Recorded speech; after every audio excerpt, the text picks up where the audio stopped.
Hello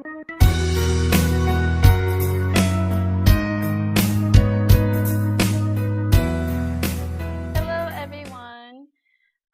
This is my first time doing a vlog, so bear with me, but I thought this would be something that would be useful, specifically to adoptees who are interested in birth family searching.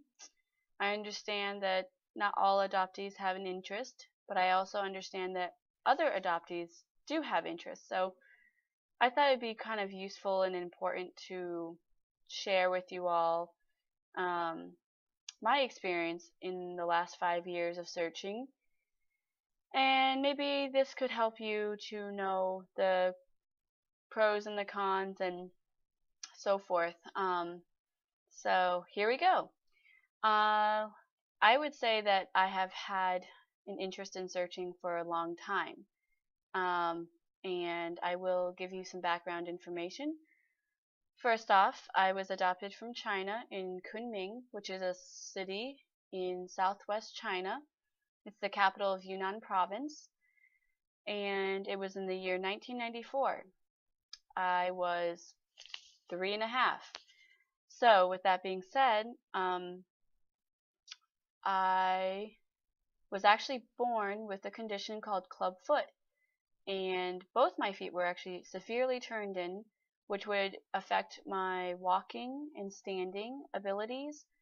And so with the connection of a volunteer and their hard work, I was able to get surgeries both in China and America, but when I was adopted, those surgeries in America were supported by my adoptive family. So with that being said, that's a very significant part of my adoption story, which I feel is paramount to my identity, as well as not only as an adoptee, but just as a person too, which I will go into later. So that's just a little tidbit, but in terms of my general, I guess, biography so far, I have an older sister and a younger brother, and my younger brother actually is adopted, but not from China. My sister is actually 5 years apart from myself and my brother. So, and we were all mainly raised in New Hampshire, but my first state of residence was Wisconsin. And in any case, I grew up a little bit in Wisconsin and then moved over to Costa Rica for 6 months and experienced Costa Rican culture and so forth, or rather Latin American culture, and then moved back to Wisconsin for a little while and then over to New Hampshire, where I did the majority of my growing up. So, jumping, a few years ahead, going through high school and then deciding on what colleges to go to, I knew that I wanted to learn Chinese and had always wanted to learn growing up. It was just a matter of finding the right teachers and so forth. So, upon my application process to colleges, I really tried to seek out colleges that had good Chinese language programs and programs that could be helpful to my development or identity development. So I came upon the University of Vermont, and they actually had a program specifically geared towards those who were interested in working or studying in China, and I found that it was actually in my city, Kunming. So lo and behold, I applied and I was accepted, and I knew that I wanted to go with that program in my junior year, as many juniors do in colleges. And in my junior year, which was 2011, I got myself together and my paperwork and all that sort of stuff, and was headed off to China. I know I've skipped a lot of details, but I will definitely go into those in another vlog. So in any case, I was able to become acquainted to the people I studied abroad with, and I had a roommate, and she was a very crucial person in my search. Um, and I thank her for her support and also just a confidant to be able to express myself and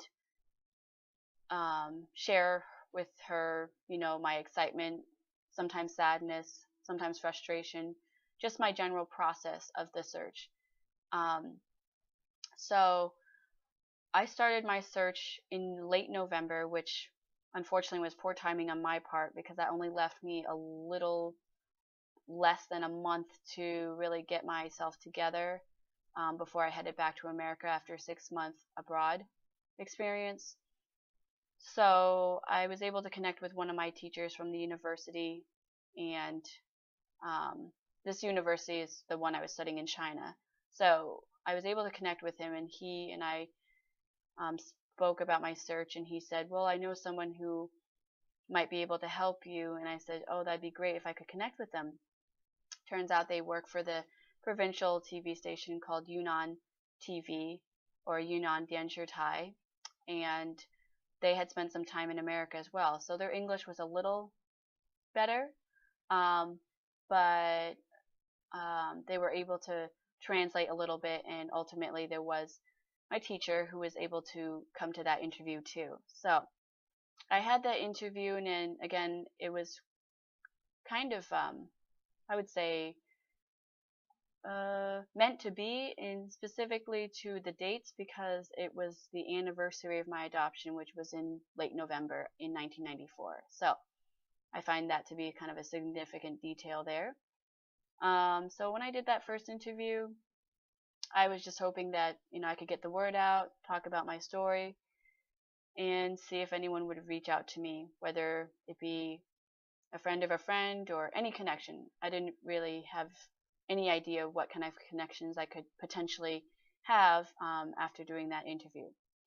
Well, sure enough, about one, or rather that same night, I received a text from that teacher saying, by the way, someone does recognize you from TV. And I thought, who could this be? And it turns out it was one of the higher ups in the TV station. And her story was basically that when she was a young journalist student, she had a project to do, and the first project, or one of the first projects she had to do, was to go to the orphanage and document, I guess, what was going on there and so forth, and interview.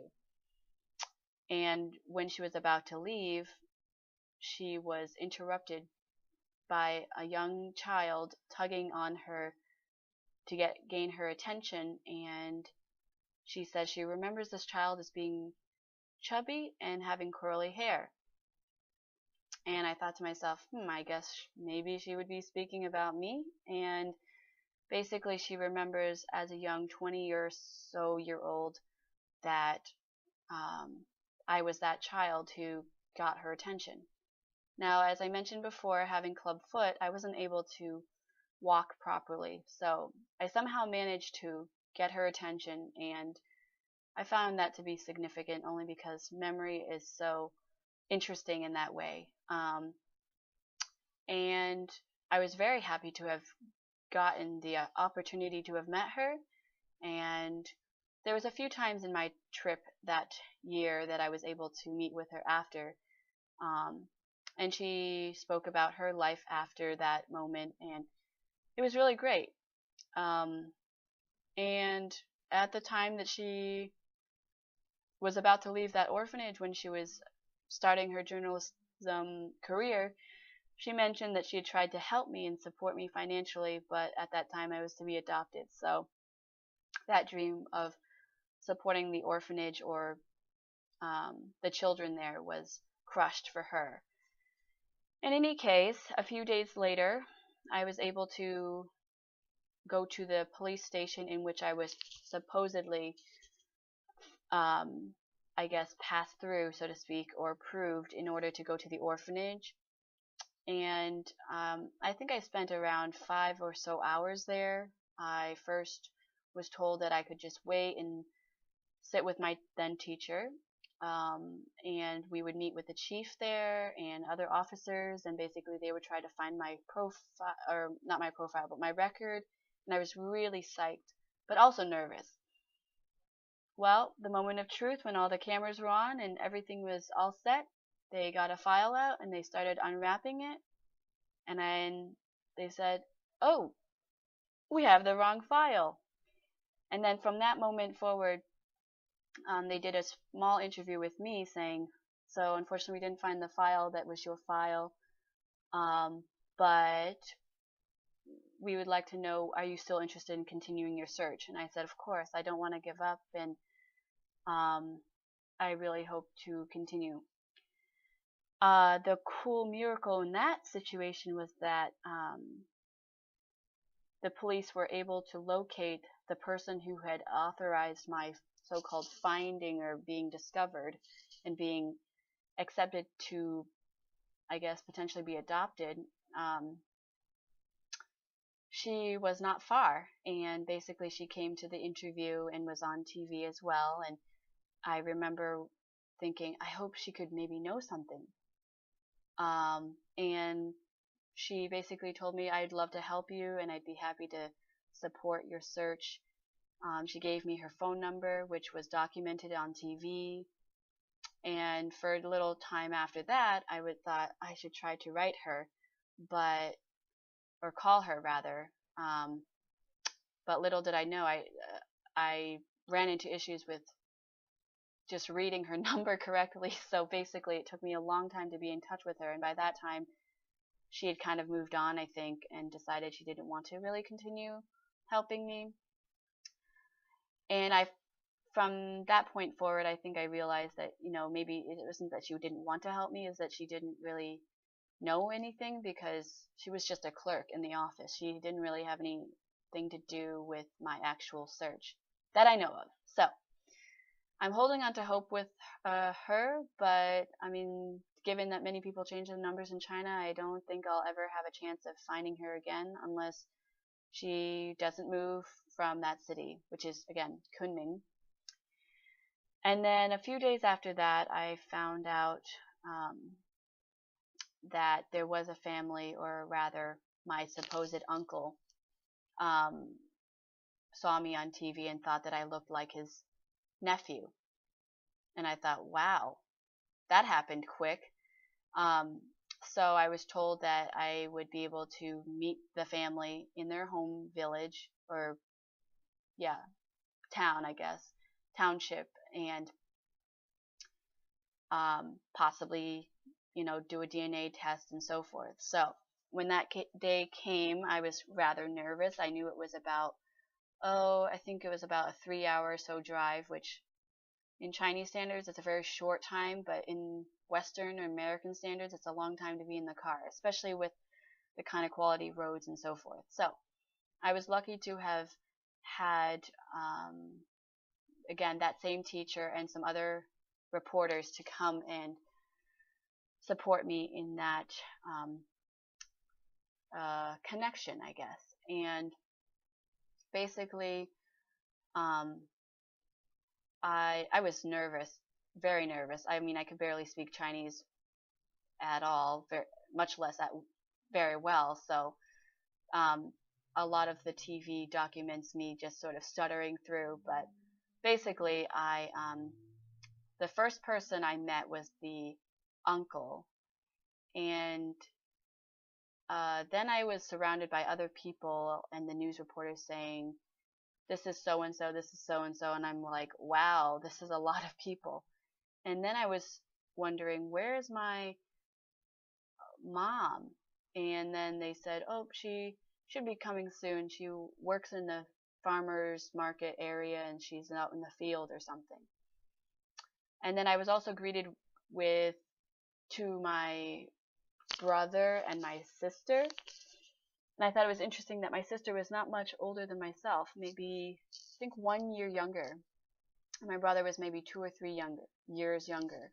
And at that time I was 20, so pretty young. And I had wondered, is my sister pregnant? Because from her appearance, she looked like she was, a little bit pregnant. Um, in any case, I did find out she was married and she had a baby, or she was pregnant. So, um, anyways, they welcomed me into their home, and I showed them my pictures, and I finally got to meet the mom, and I had learned that she had some sort of memory issue when she gave birth to me.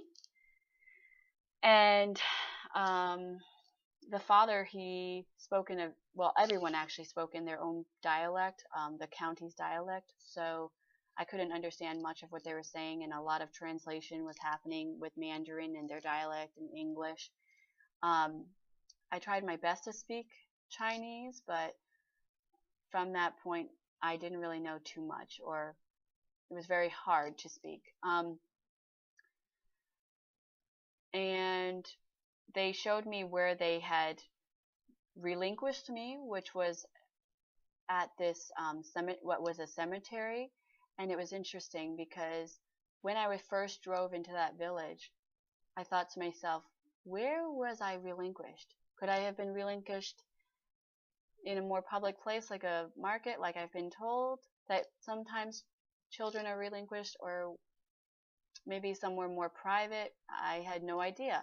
And then a part of me kind of got really, I had a weird sensation, basically thinking, well, could I have been relinquished right here in this, near this rock wall?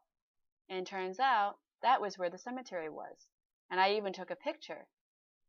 And so I think that's a very interesting detail to note. In any case, so I then chatted with the family, and we all sat on these little benches, and their cameras were on, and I was able to hear their story. And and just a minor detail, Flop, I was actually with one of the policemen who decided to support me in my search, not my teacher. My teacher was busy that day. So that's a detail that's crucial, but in any case, I had a lot of support at that time. And the family decided they wanted to invite me to dinner, and they cooked up this really nice dinner. They even made me French fries, which was really interesting because they're trying to, accommodate my American palate. But I actually prefer more or less authentic Chinese food. So it was a great dinner that was a symbol to me of their hospitality and kindness. And I had found out that yes, indeed, they did want to do a DNA test. So that was a great response. I can remember that day like it was yesterday, and it was very much chaotic, and there was a lot of noise and new sounds and so forth, because I was in a village where a lot of people farm, so there was a lot of old trucks and cars honking and everything, and dogs barking. So very different than a typical city. So that night ended, and I returned home to my apartment, and that interview was documented.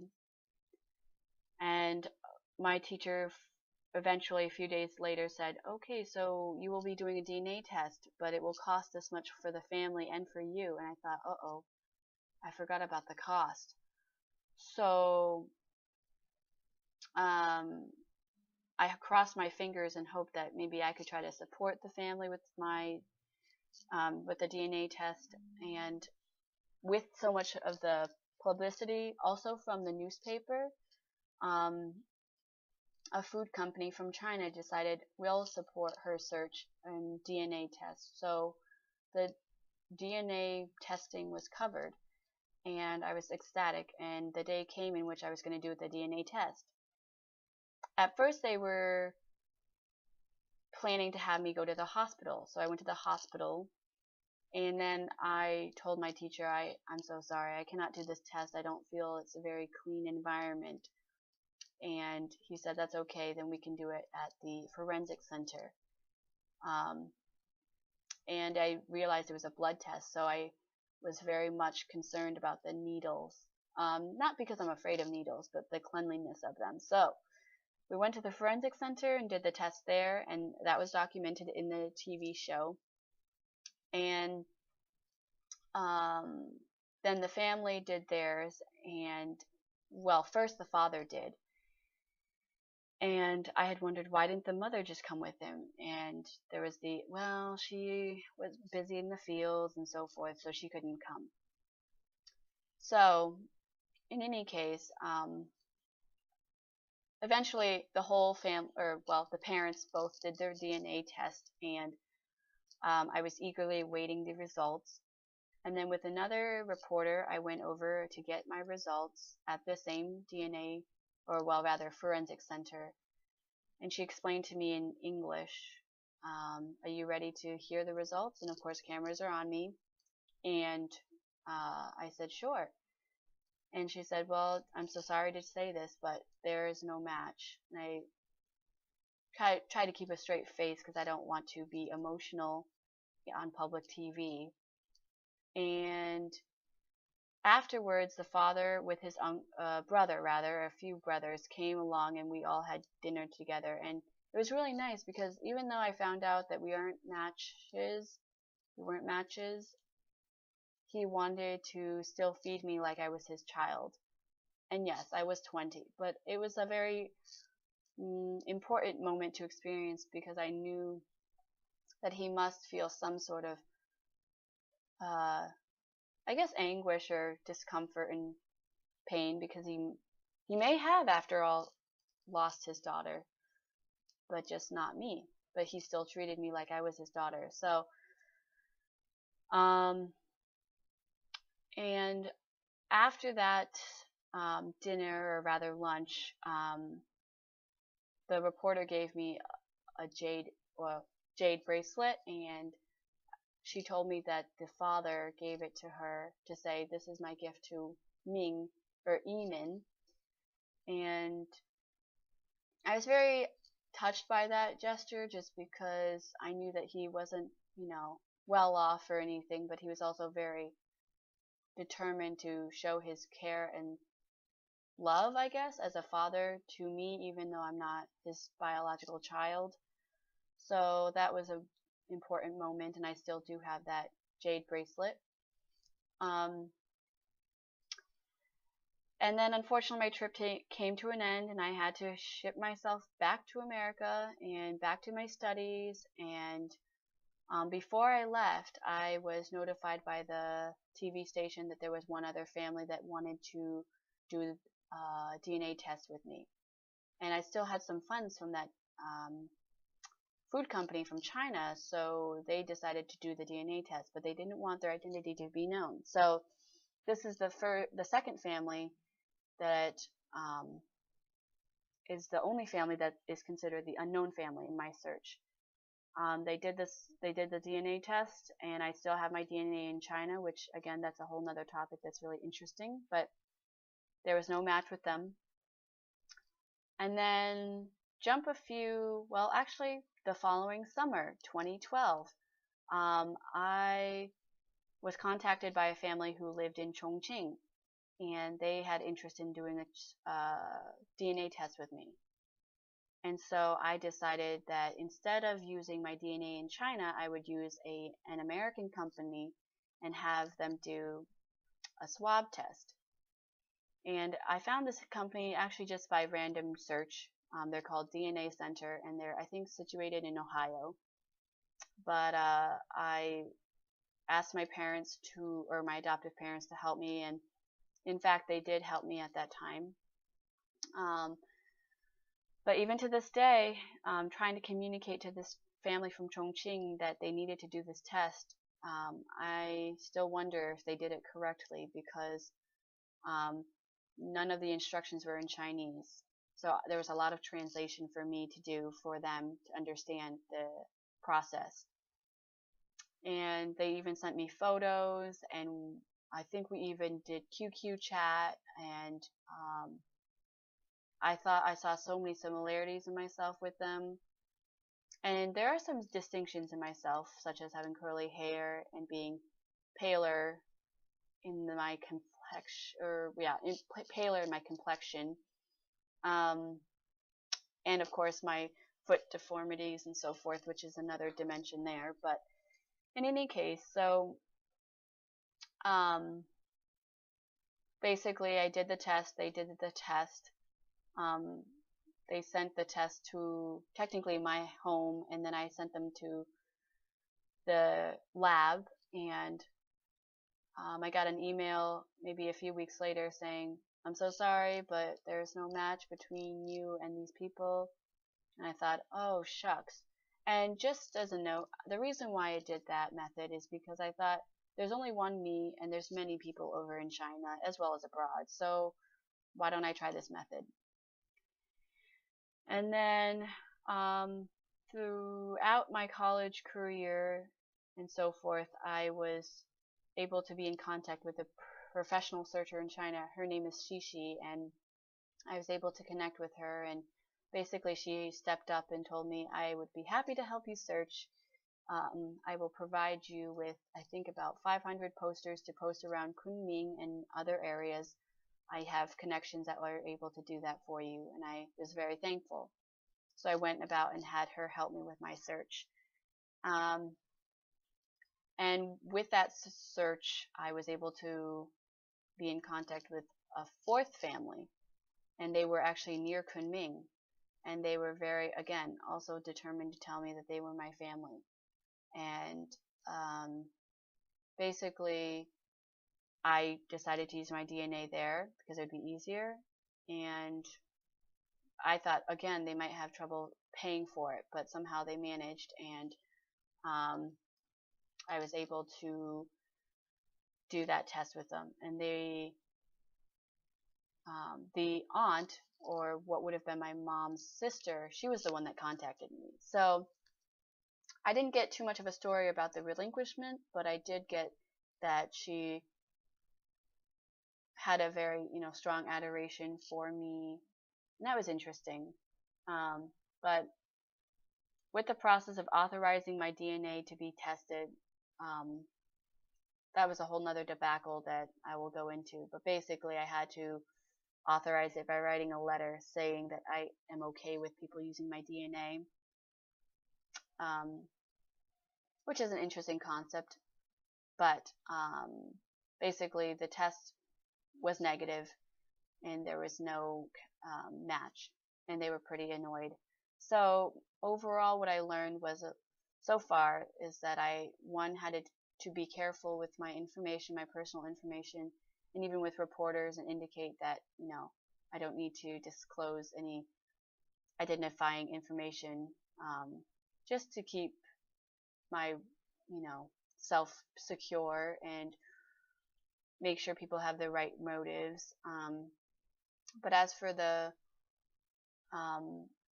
my involvement in trying to be on TV as well as newspapers and posters, and speaking with others to connect. I mean, I have learned a lot so far, but I have not given up, and I don't want to give up on this search. Obviously, there's a lot more things I have yet to discover in this search, but I would like to encourage those who are searching that yes, you will have moments in which you wish you could just give up and just walk away from it, but in other moments you may just decide that you want to put your name out there, put photos out there, create a QQ, create a WeChat, go on to Weibo, do all these things, learn Chinese or improve upon it if you already know some.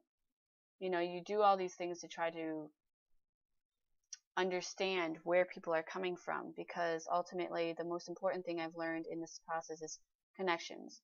If you don't have connections, or rather good connections and reliable connections, you're not able to finish step A, much less step B, or start step B. I would be happy to answer any questions, and or if you have comments, just write them down below. But feel free to ask, and I do have Facebook, so if you feel better to do that, then do that. But again, thank you for listening, and again, as a disclosure, I would say that I'm not an expert in adoption or international adoption policies or anything like that. I am only here to describe and explain my experiences being abroad, and I will make other videos specifically on those experiences, but for now this is about my birth family search that I am still in the midst of 5 years in. Thank you, and enjoy the rest of your day.